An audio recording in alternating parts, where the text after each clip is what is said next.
Ahí está. Sí, profe, la clase pasada no estaba, ¿verdad? Colgada. Disculpe, buenas tardes. Porque Eh, yo estuve trabajando y la verdad que traté de escuchar la clase con un oído y con el otro trabajaba, pero no pude ¿Cómo captar demasiado, entonces la quería reescuchar. no, mirá, no, me parece, no sé si no está colgado, quédate tranquilo que yo ahora lo reviso porque grabar se grabó y la subo Sí, yo. No te- yo la había visto grabada, dije, bueno, no me preocupo porque la puedo escuchar después, pero bueno, la verdad que se me complicó. yo después me fijo y se las mando. No se Gracias. preocupe. Está porque yo lo puse a grabar, eso seguro. Y el programa que me da como 20 días como para poder descargarlo, si no me equivoco. Bueno, lo último con los que nos habíamos quedado era sobre el régimen de financiamiento. Habíamos hablado en principio que el financiamiento de los partidos políticos es mixto. Por un lado hay una participación del Estado y también puede haber por otro lado una financiación privada. ¿Sí? ¿Qué es importante tener en cuenta respecto a la ley de financiamiento de los partidos? Primero es el destino que tienen los bienes. Cuando hablo de bienes o de recursos, esto es algo en término amplio. El Estado solventa a los partidos políticos netamente cuando hablamos en este desenvolvimiento o en el financiamiento público en recursos de plata, o sea, en recursos pecuniarios, en dinero, para que lo pueda solventar. El destino que tienen esos recursos, o sea, el destino del financiamiento privado, está directamente relacionado, o sea, tiene una finalidad que es para el desenvolvimiento institucional del partido político, ¿sí? O sea, todo lo que los partidos políticos reciban desde el Estado van abocados a el desenvolvimiento institucional de ese partido, así también como para poder realizar todo lo que es el financiamiento de las campañas electorales. Y la ley prevé una cuestión que es muy importante respecto a esta masa de recursos que viene aparejado con un poco con las obligaciones constitucionales que trae el artículo 38 y el 37 respecto, hola Mariano, respecto de la capacitación de los dirigentes, ¿no?, del partido político. Fíjense qué importante que es que prevé que de toda la masa de recursos que el partido político obtenga desde el Estado, un 20% de ese patrimonio que va a recibir del Estado va a tener que ir destinado a la capacitación de sus dirigentes. Y dentro de ese 20%, imagínense que estamos hablando de un montón de plata en términos reales. Y dentro de ese 20%, la ley nos prevé un 30% de capacitación dirigido directamente a menores de 30 años y a liderazgo de las mujeres.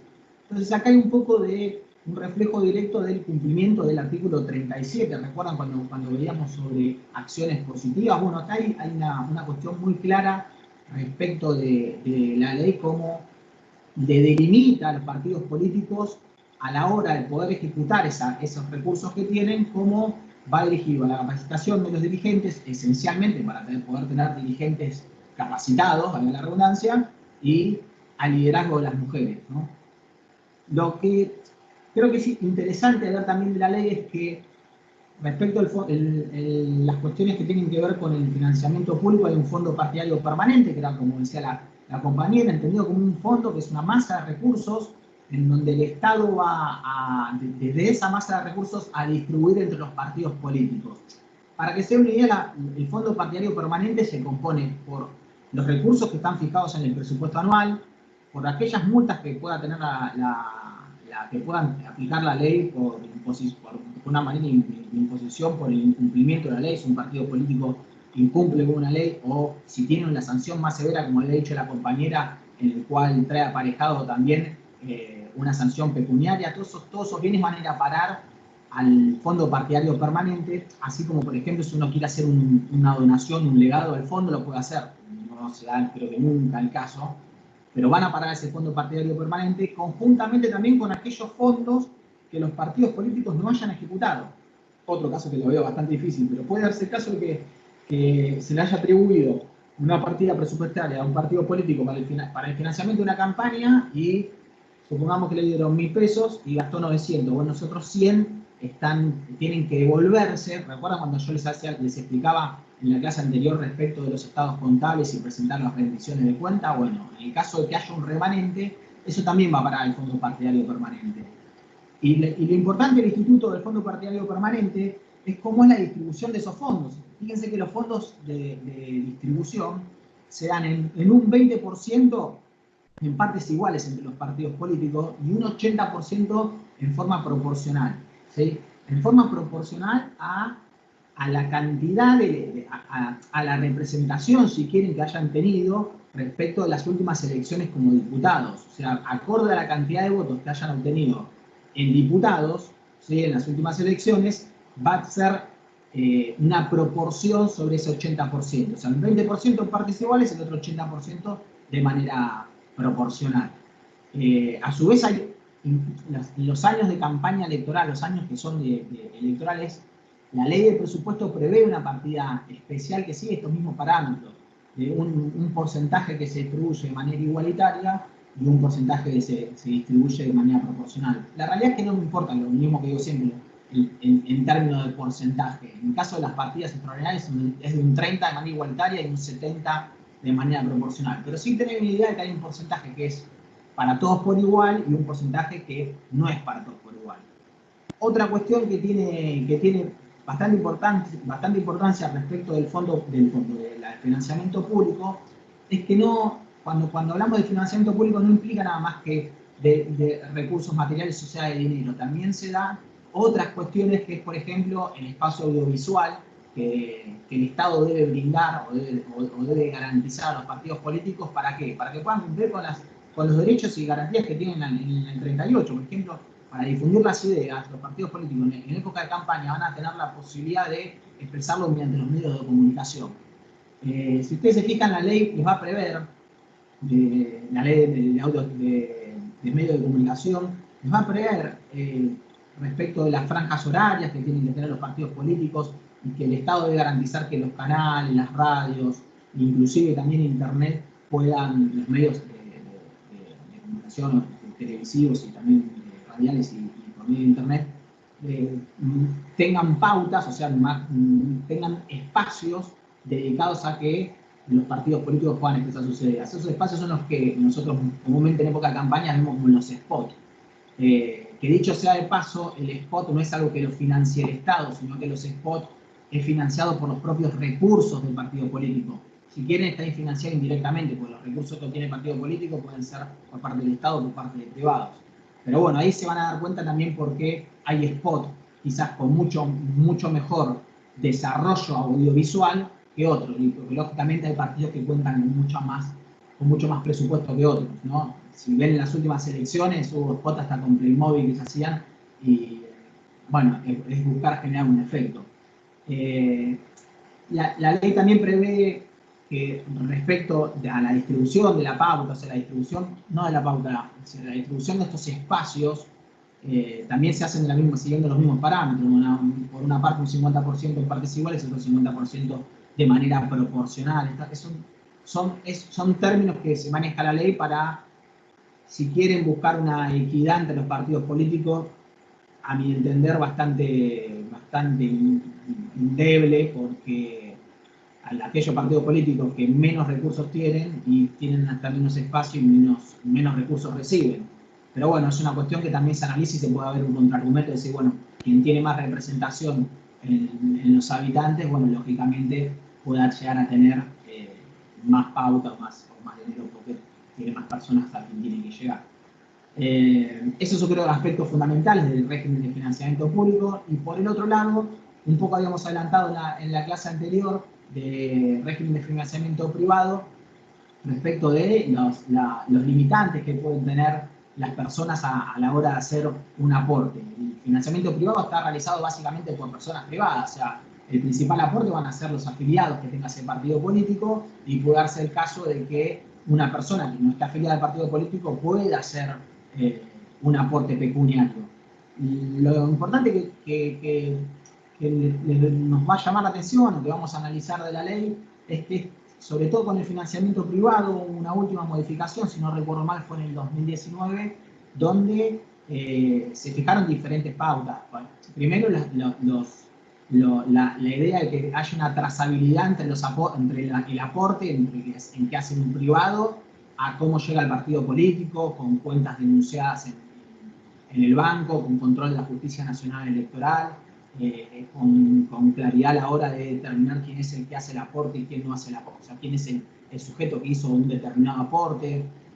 La idea de que se documenten todos los gastos, ¿se acuerdan que habíamos hablado de 5.000 módulos electorales? Bueno, se tengan que documentar ese gasto y que haya una cuenta a cargo del partido político registrada en la Justicia Nacional Electoral y en el Banco Nacional para que quede todo acreditado ahí. En el hipotético caso de que existan alianzas electorales, como pueden ser de dos partidos se unan para una determinada elección, también van a tener que prever no solo las cuentas que van a presentar a los fines de obtener los recursos, sino también cómo hacer en caso de disolverse esa unión, cómo se van a repartir, si quieren, los gastos que se realizaron, pérdidas, si quieren, o ver cómo se afrontan también en caso de las consecuencias que puedan tener por el incumplimiento de la ley, que en este caso siempre va a ser de manera solidaria entre los partidos que lleguen a una alianza. Particularmente todo lo que tenga que ver con donaciones, herencias, legados, el tema del anonimato, no puede existir un anonimato a la hora de hacer un aporte al partido político.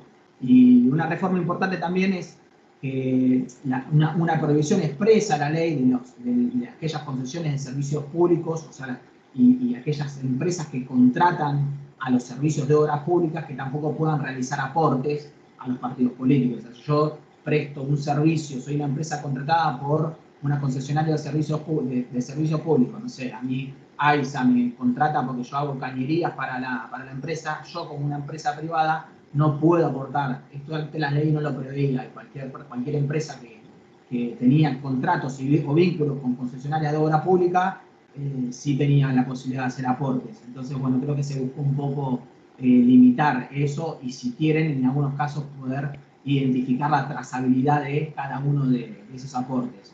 Así que, básicamente, creo que eso es importante tener en cuenta y después las sanciones que prevé la ley, lógicamente, van a tener que ver con cuestiones pecuniarias, fundamentalmente, ante el incumplimiento van a tener que pagar. En el caso de los privados también van a tener sanciones, en el caso de que hagan aportes y eso sea algo irregular, tienen penas hasta 10 veces más de lo que fueron aportados, de lo que aportaron. Y en el caso, por ejemplo, de comunicación audiovisual y demás, aquellos medios que brinden espacio por fuera de lo que prevé la ley, también pueden ser sancionados hasta con la caducidad de la licencia.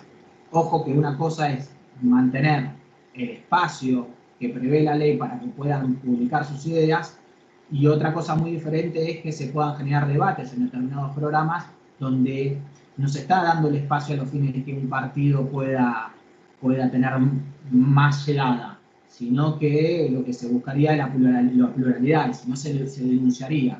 Pero bueno, eso igual un poco queda atrasado también por la ley. Pero me importa bien esto, que le den bastante prioridad a estas distinciones entre el financiamiento público, que no es nada más que los recursos, sino también todo lo que es esto de audiovisual, y el financiamiento privado con los limitantes que tienes a los fines de poder identificar quiénes son las personas y quiénes realizan el patrimonio, quiénes realizan el ejercicio de un aporte patrimonial. Así que nada, era una pequeña acotación que les quería decir, que había quedado en la clase anterior. ¿Alguna duda o consulta? Mariano, ya estás como para arrancar con estado de sitio, ¿no?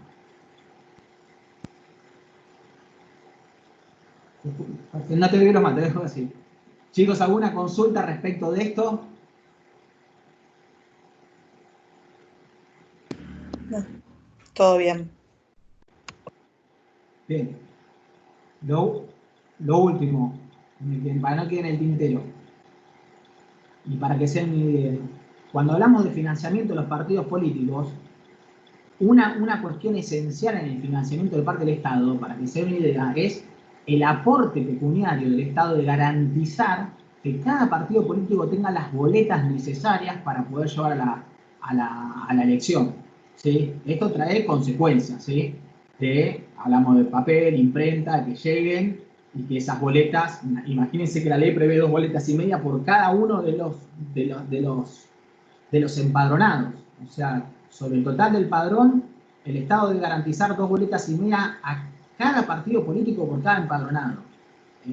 Esto obviamente es una masa de recursos muy grande que moviliza al Estado, no solo con esto, con todo. Esto para que se den una idea de la amplitud que tiene, de cómo tienen que solventar a todos los partidos políticos por igual, y la ventaja de los partidos políticos que mayores recursos tienen es, en este caso, bueno, tener más boletas por partido a los fines de poderlos presentar, por ejemplo, en las mesas antes de que una persona pueda presentarse en una elección, ¿no? Y los conflictos que trae a veces que desaparezcan boletas, y bueno, las propias pujas que tienen en términos electorales los partidos políticos. Así que bueno, si les parece yo voy a cortar esta parte de 20 y pico de minutos para que se grabe, Mariano, y iniciamos de vuelta a ver si lo podemos hacer por separado, ¿te parece? Yo no te estoy escuchando, Marian, ¿eh? No sé si soy yo que no te escucho. Sí, no, ahí conecté el micrófono. A ver, cambio de dispositivo, creo que está en pantalla, ya estoy, digamos, en cortocircuito. Sí, me parecería lo mejor y para que ellos puedan, primero para bajarlo y subirlo, porque es mucho más sencillo, y para que ellos se puedan organizar mejor si lo quieren rever después por temas puntuales. Así que sería bueno que cortemos esto. Creo que vos lo habías titulado.